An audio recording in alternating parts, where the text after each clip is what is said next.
Script. Livia Drusilla, Rome's Serpent Empress. Hello everyone, and welcome back to Boring History. Today we are going to dive into the extraordinary, complicated, and sometimes sinister life of Livia Drusilla, the woman who shaped the Roman Empire from behind the scenes, earning the infamous title of Rome's Serpent Empress. Before we begin, don't forget to like this video, subscribe to the channel, and share it with anyone who loves history. Now, sit back, relax, and let's step into the turbulent world of ancient Rome. Part 1. Rome before Livia. To understand Livia, we first need to understand the world into which she was born.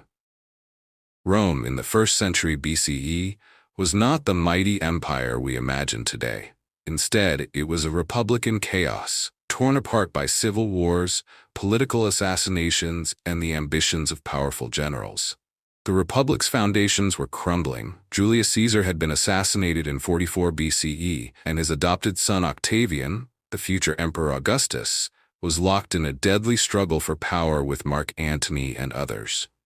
Ordinary Roman citizens lived in constant uncertainty. Riots, shifting loyalties, and armies marching through Italy were part of everyday life. It was in this unstable, dangerous Rome that Livia Drusilla was born around 58 BCE into the ancient and noble family of the Claudii. Her father, Marcus Livius Drusus Claudianus, was a man of standing, though his political choices would later prove fatal. Livia grew up surrounded by both privilege and peril, a child of Rome's aristocracy in its darkest years. Part 2. Early life and first marriage. As a young girl, Livia was trained in the virtues of a Roman matron, modesty, piety, and loyalty. But behind the traditional expectations, she developed sharp political instincts.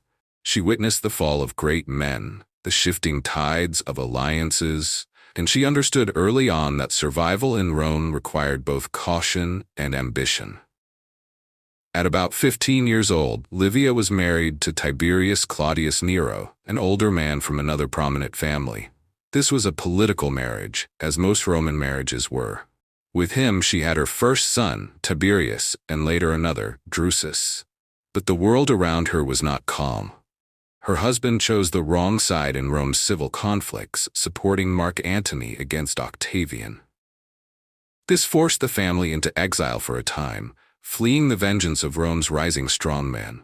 Imagine Livia, still a teenager, carrying her infant son across dangerous territories, uncertain of the future. Part 3. Meeting Octavian. Destiny changes history turned sharply in 39 BCE.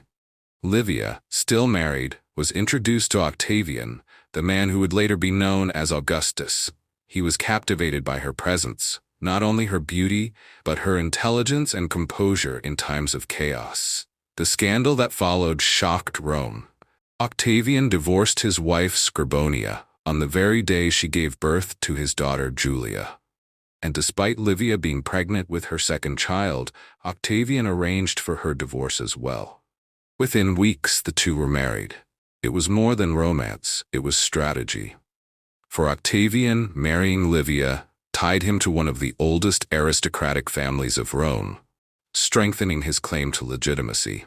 For Livia, it was a leap into destiny. She went from a political refugee to the wife of Rome's most powerful man.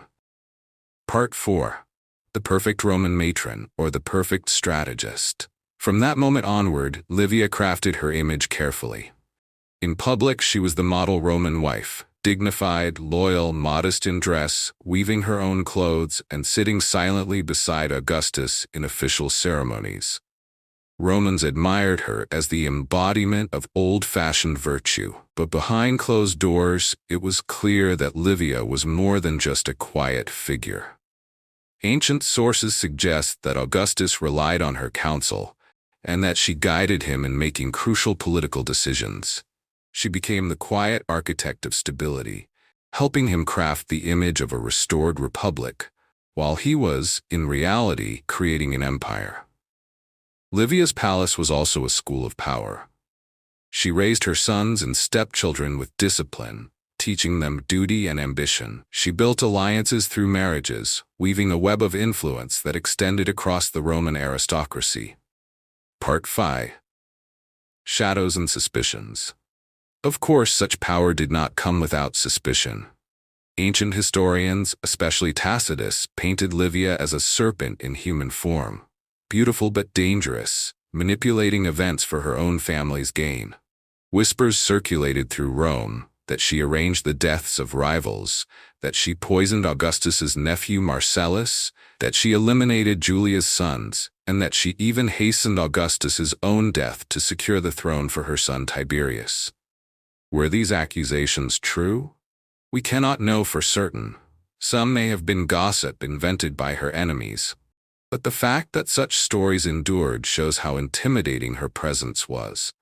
For centuries, Livia remained the symbol of the dangerous, ambitious empress, the Roman Eve, blamed for tempting power and bringing ruin. Part 6. Securing the Dynasty. Whatever the truth, one fact cannot be denied. Livia succeeded in her ultimate goal. She ensured that the Julio-Claudian dynasty would survive. When Augustus died in 14 CE, power passed smoothly to her son, Tiberius, something that was far from guaranteed. Rome had never before experienced such an orderly succession, and much of it was thanks to Livia's careful planning. She herself was honored with the title Julia Augusta, effectively becoming the mother of the empire. Temples were built in her name, statues erected, and she was revered almost like a goddess. Part 7. Livia and Tiberius, a cold relationship. But power is never without cost. Livia's relationship with her son Tiberius was complicated, even bitter. Though he owed his throne to her, he often resented her overwhelming influence.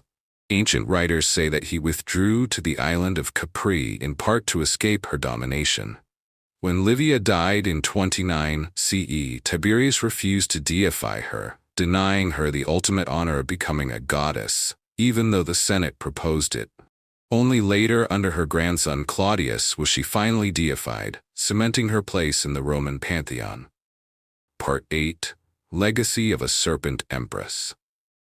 Livia Drusilla remains one of the most fascinating women of antiquity. Was she a loyal wife and wise counselor who guided Rome through its transformation from republic to empire?